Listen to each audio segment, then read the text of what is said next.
Yet each day he failed. The gist of Laszlo's pitch for the equity department was this question. When you turn on your television at 6:30 and Dan Rather tells you that today the market went up 24 points, what market do you think he means? What? Laszlo would say. You think he's talking about grade A industrial bonds? Ha! He's talking about the stock market. In other words, if you joined the equity department, your mother would know what you did for a living. Laszlo also stressed the stock market's long history and culture.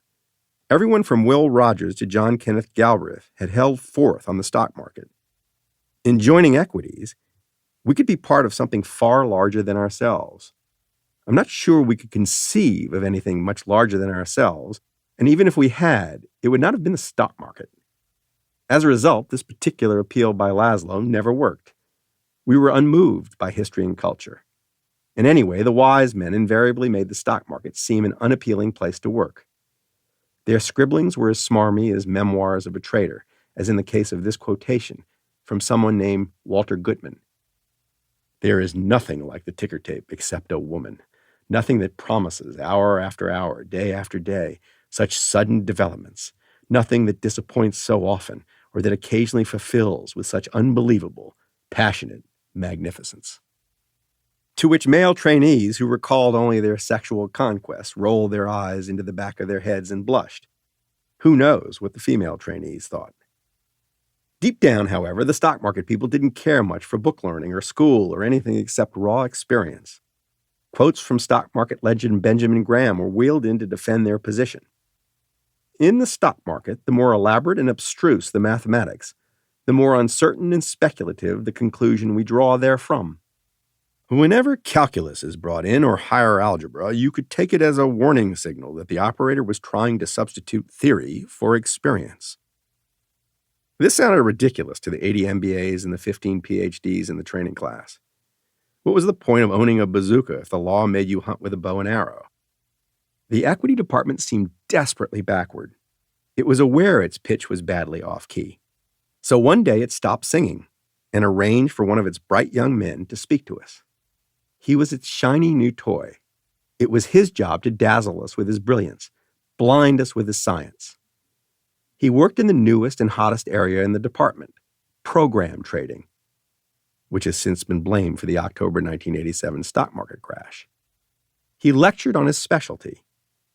Then he opened the floor to questions. An MBA from Chicago named Frankie Simon moved in for the kill.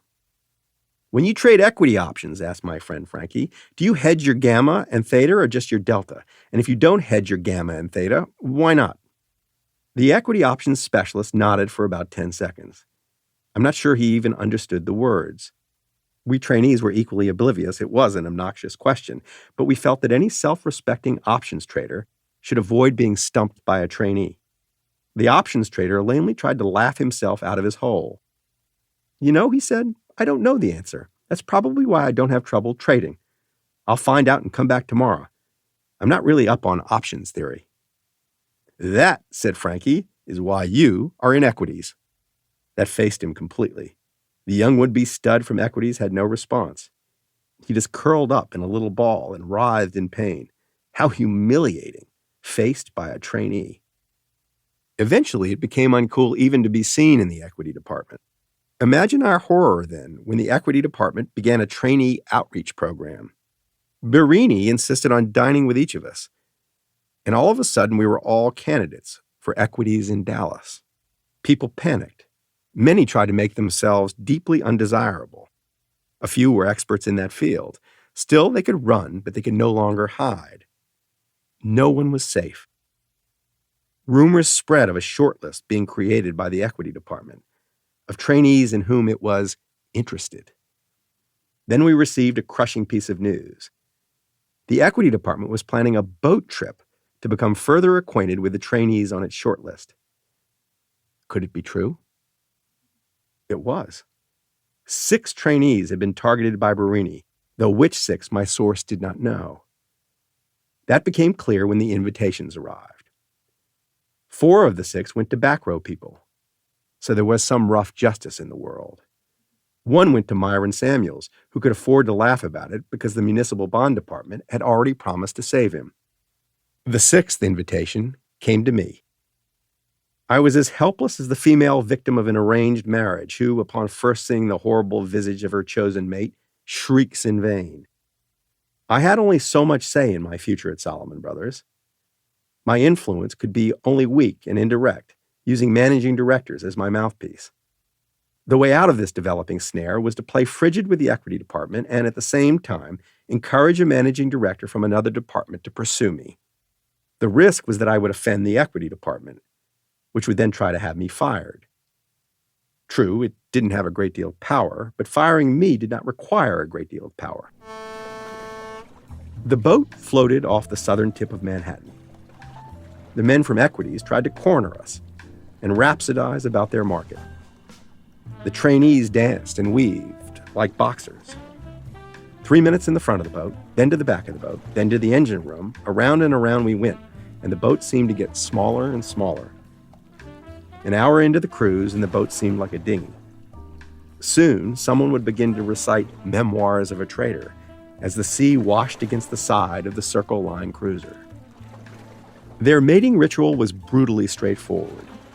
Once they had you cornered on the boat, they poured a few whiskeys into you, waited until the moon rose over the canyons of Wall Street, and positioned the Circle Line in view of the stock exchange. Then a managing director put his arm around you and told you that you were an especially talented trainee, and wouldn't you like to put that talent to work in a sure-to-be-successful career in equities? Think of the history. Think of the culture. I thought instead of a good rule for survival on Wall Street. Never agree to anything proposed on someone else's boat, or you'll regret it in the morning. I was extraordinarily agile and found a way to avoid trouble. Myron Samuels described the morning following the boat ride as a coyote morning. After an ill-considered one-night stand, you wake up and see for the first time the face of the woman you slept with. Your arm is pinned to the bed by her head. And rather than wake her, like an entrapped coyote, you chew off your arm and scram. By the cruel light of morning, the equity department indeed appeared once again to be pimply and gross. Still, the hunters pursued. We were invited to play in a softball game between the Salomon Equity Department and one of its largest clients.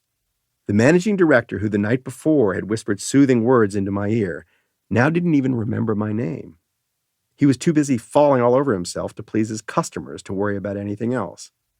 It was apparent that we, the team from Salomon, were not supposed to win. Also, we were to laugh whenever the other team made a joke, however awful. I muffed a few grounders at shortstop for the cause and chuckled like a fool. Such humorous fellows were our customers, but knew I had done the right thing on the Circle Line cruise by locking myself in the bathroom. As the training program neared its conclusion, the backroom game of liar's poker grew. Bond trading had captured the imaginations of more than half the men in the class. Instead of saying buy and sell like normal human beings, they said bid and offer. All aspiring traders were making markets in anything that could be quantified, from the number of points the Giants would score, to the number of minutes before the first of the Japanese in the front row fell asleep, to the number of words on the back page of the New York Post. At the front of the classroom each morning, a young hopeful shouted, "I'll bid a quarter for your bagel." Bonds, bonds, and more bonds. Anyone who did not want to trade them for a living wanted to sell them. This group now included several women who had initially hoped to trade. At Salomon Brothers, men traded. Women sold. No one ever questioned the Salomon ordering of the sexes, but the immediate consequence of the prohibition of women in trading was clear to all. It kept women farther from power. A trader placed bets in the market on behalf of Salomon Brothers. A salesman was the trader's mouthpiece to most of the outside world. The salesman spoke with institutional investors such as pension funds, insurance companies, and savings and loans. The minimum skills required for the two jobs were very different. Traders required market savvy. Salesmen required interpersonal skills. But the very best traders were also superb salesmen, for they had to persuade a salesman to persuade his customers to buy bond X or sell bond Y. And the very best salesmen were superb traders, and found customers virtually giving their portfolios over to them to manage. The difference between a trader and a salesman was more than a matter of mere function. The traders ruled the shop, and it wasn't hard to see why. A salesman's year-end bonus was determined by traders. A trader's bonus was determined by the profits on his trading books. A salesman had no purchase on a trader, while a trader had complete control over a salesman. Not surprisingly, young salesmen dashed around the place looking cowed and frightened, while young traders smoked cigars. That the tyranny of the trader was institutionalized shouldn't surprise anyone. Traders were the people closest to the money. The firm's top executives were traders. Goodfriend himself had been a trader. There were even occasional rumors, probably started by the traders, that all the salespeople were going to be fired and the firm would simply trade in a blissful vacuum. Who needed the fucking customers anyway? Good bond traders had fast brains and enormous stamina. They watched the markets for 12 and sometimes 16 hours a day, and not just the market in bonds. They watched dozens of financial and commodity markets, stocks, oil, natural gas, currencies, and anything else that might in some way influence the bond market. They sat down in their chairs at 7 a.m. and stayed put until dark. Few of them cared to talk about their jobs. They were as reticent as veterans of an unpopular war. They valued profits and money, especially money, and all the things that money could buy, and all the kudos that attached to the person with the most of it. As I had arrived at the firm with no concrete plans for my future, I was willing to consider almost anything. Nevertheless, I quickly came to the conclusion that I could never be a bond trader from having met a great number of them and not finding one who bore the slightest resemblance to me. We had, as far as I could tell, nothing in common, and I thought as seriously of being a trader as I thought of being Chinese. That made me, by default, a salesman. I found imagining myself as a bond salesman only marginally more plausible than imagining myself as a bond trader. I was experiencing the same clumsiness making the transition from school to work inside Salomon as I had outside Salomon. And much to my distress, the whole idea of working on the trading floor, rather than growing familiar, became more daunting as the training program progressed. The bond salesmen from the 41st floor who spoke to us were by definition leaders in the firm, and they might have provided me with a role model, but their smooth metal surfaces offered nothing to cling to. They expressed no interests outside of selling bonds, and they rarely referred to any life outside Salomon Brothers. Their lives seemed to begin and end on the 41st floor, and I began to wonder if I wasn't about to enter the twilight zone. More different types of people succeeded on the trading floor than I initially supposed. Some of the men who spoke to us were truly awful human beings. They sacked others to promote themselves. They harassed women. They humiliated trainees. They didn't have customers, they had victims. Others were naturally extremely admirable characters. They inspired those around them. They treated their customers almost fairly. They were kind to trainees. The point is not that a big swinging dick was intrinsically evil. The point is that it didn't matter one bit whether he was good or evil, as long as he continued to swing that big bat of his. Bad guys did not suffer their comeuppance in Act 5 on the 41st floor. They flourished. Though whether they succeeded because they were bad people, whether there was something about the business that naturally favored them over the virtuous, are separate questions. Goodness was not taken into account on the trading floor. It was neither rewarded nor punished. It just was, or it wasn't. Because the 41st floor was the chosen home of the firm's most ambitious people, and because there were no rules governing the pursuit of profit and glory, the men who worked there, including the more bloodthirsty, had a hunted look about them. The place was governed by the simple understanding that the unbridled pursuit of perceived self-interest was healthy. Eat or be eaten. The men of 41 worked with one eye cast over their shoulders to see whether someone was trying to do them in, for there was no telling what manner of man had levered himself to the rung below you and was now hungry for your job. The range of acceptable conduct within Salomon Brothers was wide indeed.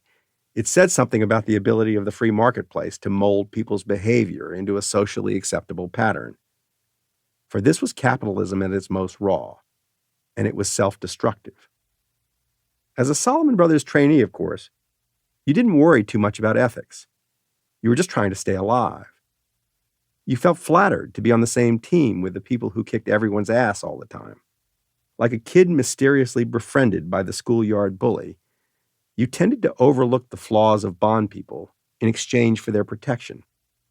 I sat wide-eyed when these people came to speak to us and observed a behavioral smorgasbord the likes of which I had never before encountered, except in fiction. As a student, you had to start from the premise that each of these characters was immensely successful, then try to figure out why. And so it was, in this frame of mind, that I first watched The Human Piranha in action. The Human Piranha came to tell us about government bonds, though he was so knowledgeable about the handling of money that he could have spoken about whatever he wished. He was the only bond salesman who made traders nervous, because he generally knew their job better than they did, and if they screwed up by giving him the wrong price, he usually made a point of humiliating them on the hoot and holler. It gave other salespeople great satisfaction to watch him do this. The Human Piranha was short and square, like the hooker on a rugby team. The most unusual thing about him was the frozen expression on his face. His dark eyes, black holes really, rarely moved. And when they did, they moved very slowly, like a periscope. His mouth never seemed to alter in shape. Rather, it expanded and contracted proportionately when he spoke. And out of that mouth came a steady stream of bottom-line analysis and profanity. The Piranha that day began by devouring the government of France. The French government had issued a bond known as the Giscard. The Piranha was troubled by the Giscard, so dubbed because it had been the brainchild of the government of Valéry Giscard d'Estaing. The French had raised about $1 billion in 1978 with the bond. That wasn't the problem. The problem was that the bond was, under certain conditions, exchangeable into gold at $32 an ounce, meaning that the holder of, say, $32 million of the bonds, rather than accept cash, could demand 1 million ounces of gold.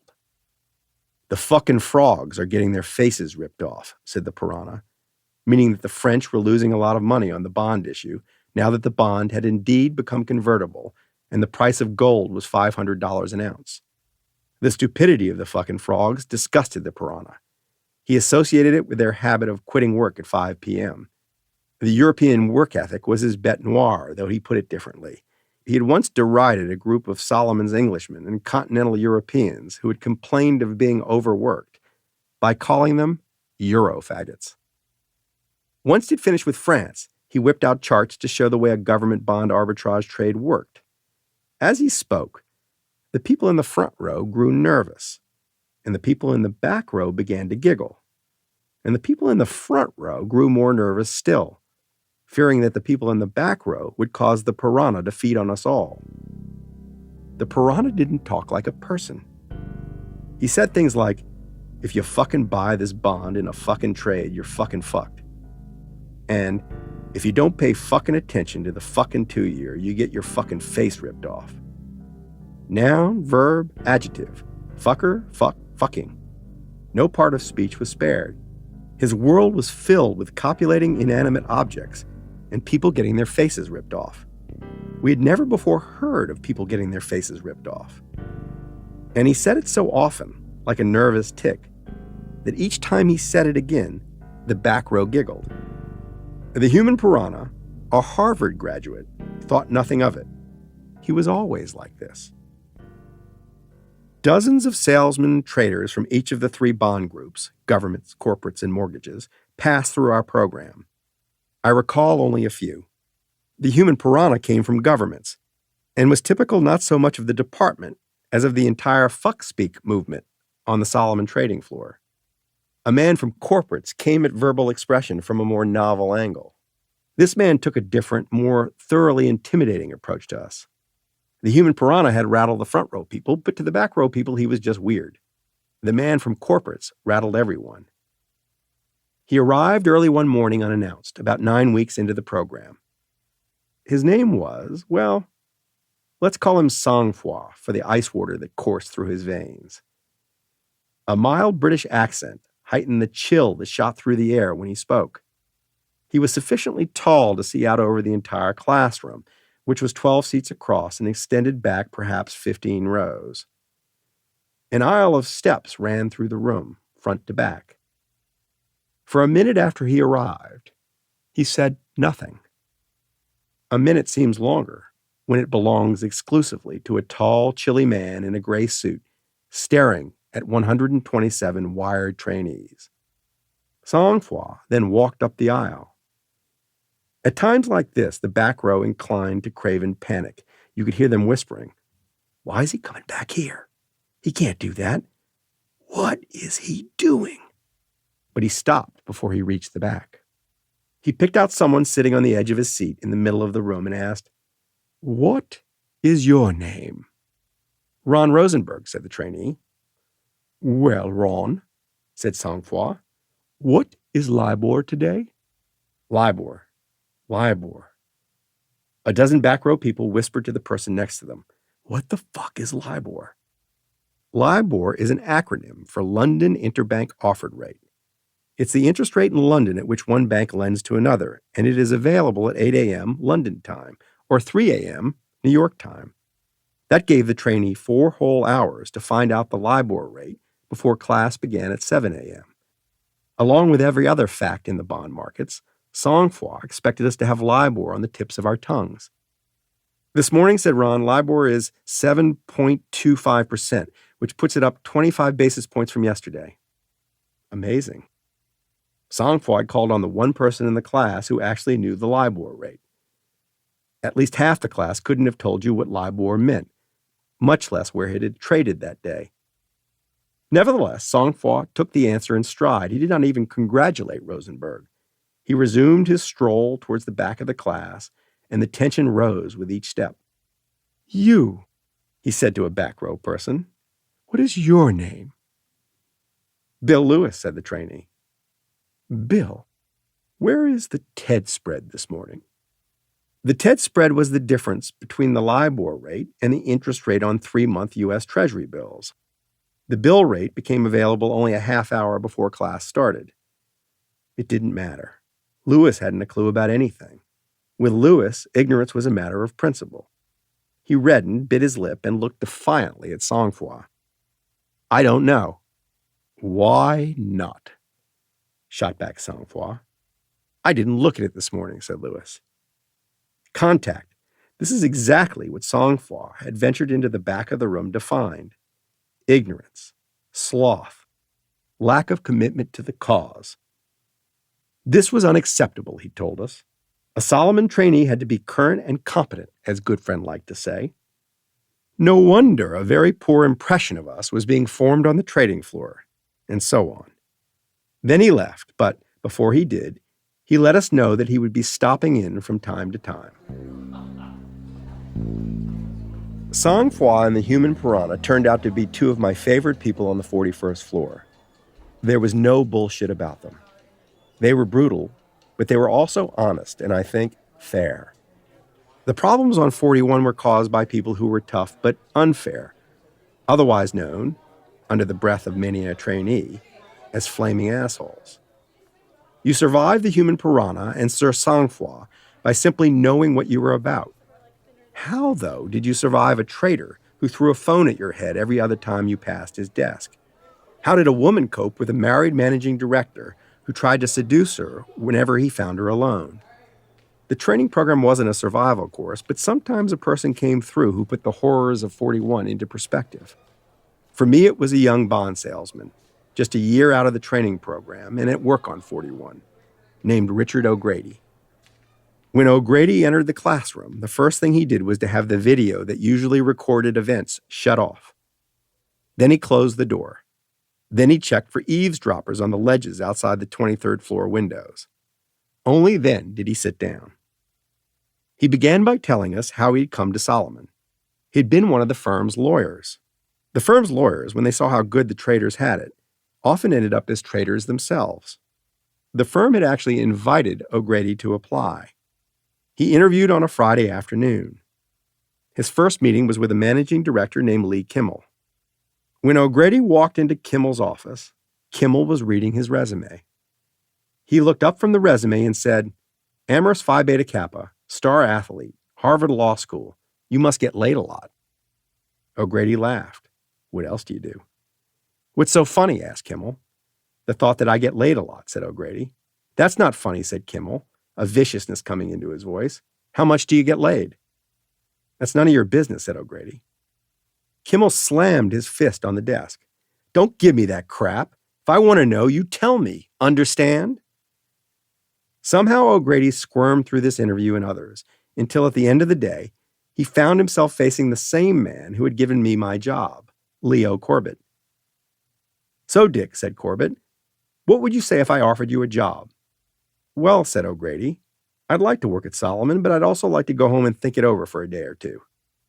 You sound more like a lawyer than a trader, said Corbett. Leo, I'm not making a trade. I'm making an investment, said O'Grady. I don't want to hear any of that Harvard Law School clever bullshit, said Corbett.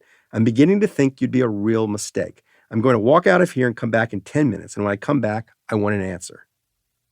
O'Grady's first reaction, he told us, was that he had just made a catastrophic error in judgment. Then he thought about it like a human being. What was so refreshing about O'Grady was that, unlike the other men from 41, he seemed genuinely human. Salomon had invited him to interview. Where did these buttheads get off issuing ultimatums? O'Grady worked himself into an Irish rage. Corbett was gone far longer than he promised, making O'Grady even angrier. Well, said Corbett upon his return. Well, I wouldn't work here for all the money in the world, said O'Grady. I have never met more assholes in my entire life. Take your job and stick it up your ass. Now I'm finally beginning to hear something I like, said Corbett. That's the first smart thing you said all day. O'Grady stormed out of Salomon Brothers and took a job with another Wall Street firm. But that was only the beginning of the story. The story, O'Grady said, resumed a year after he'd told Leo Corbett where to stick his job offer. Salomon had called him again. It had apologized for the way it had behaved. It had been smart to do so because O'Grady became not only an excellent bond salesman, but also a rare and much-needed example of goodness on the trading floor. The surprise was not that Salomon called him, but that O'Grady had agreed to listen. The only thing history teaches us, a wise man once said, is that history doesn't teach us anything. O'Grady took a job with Salomon Brothers. And now he was about to tell us what we wanted to know. So you want to know how to deal with those assholes, don't you? He said.